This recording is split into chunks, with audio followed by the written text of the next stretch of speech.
Why Elizabeth Warren is wrong about crypto and the fentanyl epidemic. Chainalysis and Elliptic have found that crypto is useful for crime, but that's hardly an argument for banning it. For a while, crypto's role in the illegal and gray area drug trade seemed swept under the rug. Or, at least, it was not getting the attention it could have, which is good and bad for an industry still looking to shed its early associations with the Silk Road digital marketplace, which the Fed shuttered in 2015. It's good because people have a tendency to moralize about drug use, and the less crypto is linked to crime in general, the less the entire industry will be stigmatized. However, it would arguably be better to be upfront about such things, assuming they're going on, as data now suggests. If crypto ever has a shot of finding a killer use case or mass user base who understands why blockchains are important. This is an excerpt from the Node newsletter, a daily roundup of the most pivotal crypto news on CoinDesk and beyond. You can subscribe to get the full newsletter here. U.S. Sen.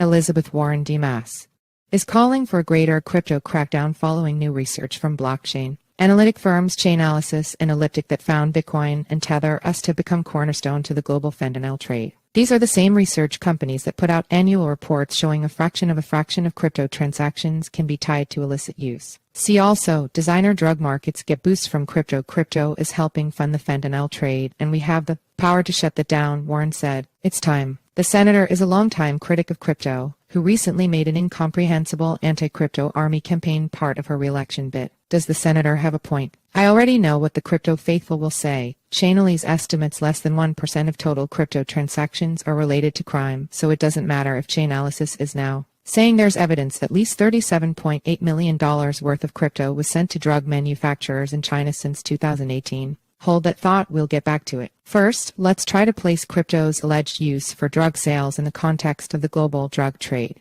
To start, it's difficult to judge how large the fentanyl economy is because it is by nature kept mostly out of sight. But if Chainalysis and Ellipsis figures are to be meaningful, they need context. According to one source, Chainalysis cited total chemical exports from China, assumed by most authorities to be the largest manufacturer and exporter of black and gray market drugs, surpassed $100 billion in 2021 alone. But looking at the webpage, I'm pretty sure that figure refers to literally all chemicals exported from China, not just the funny ones that make you feel good, but also the ones that are prescribed, used to clean your floor and otherwise. Not to sound like a living galaxy brain meme, but your body is chemistry, the earth is chemistry. It's a broad category. More context, the U.S. Customs and Border Protection (CBP) said it seized a record 14,700 pounds of fentanyl in 2022, at a street price of $1.500 per pound, with an actual dose measured in milligrams or micrograms, depending on the fentanyl analog in question. That's a little over $22 million worth of the synthetic opioid that otherwise would have been sold. But like the time when the U.S. Navy measured the success rate of WW2 planes solely on those that returned from a bombing campaign, this figure is an example of selection bias. The U.S. government can count the pounds of fentanyl it catches, but not those that slip through its grasp. Elsewhere, depending on where you look, the total global illicit drug trade ranges anywhere from tens of billions to hundreds of trillions of dollars. The important thing here isn't to get hung up with the numbers, but to show that Chainalysis' estimate is likely contingent on a number of factors that always come into play when trying to find the absolute value of something. Notably, the drug industry does and does not include everything from the cultivation, manufacture, distribution, and sale of illicit substances, depending on your chosen frame. The headline number Chainalysis supplies, $37.8 million, is severely limited in scope.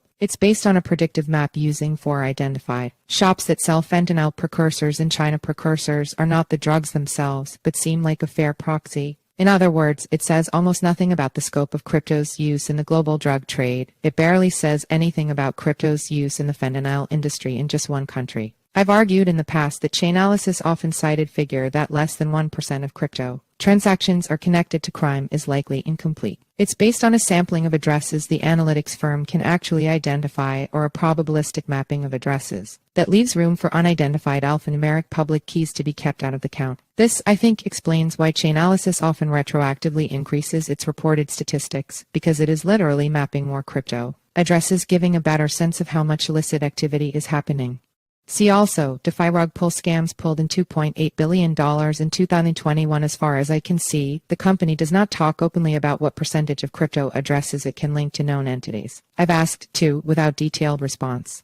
And that's fair. It's not in its corporate interest to reveal such information. Chainalysis sells its analytics tech and know-how to government and corporations that want to know things about the blockchain. There are a lot of people in crypto who view Chainalysis with contempt because it is a company expressly working against people's privacy. What's more important, however, is that Chainalysis showed that the idea of on-chain privacy is a joke. There was a time I've read when people genuinely thought Bitcoin was a way to transact privately online, which could not be further from the truth. Being honest about the industry and the limits of this technology is the best thing crypto can do for itself. This includes being honest about crypto's use in online drug markets rather than sweeping the story under the rug. At an anecdotal level, almost all current drug marketplaces now have an option for paying with crypto. Many even offer discounts on sales made in crypto to encourage its use. We also all know that person whose first use of Bitcoin was to buy pot or a fake ID. I'd wager most transactions like this are not swept into analytics firms' accounting, though, as know your customer KYC and other data surveillance and sharing rules come into play that may change. None of this is not to suggest that crypto plays a superordinate role in the modern illicit drug industry, or that it should be targeted out in particular, as Sen.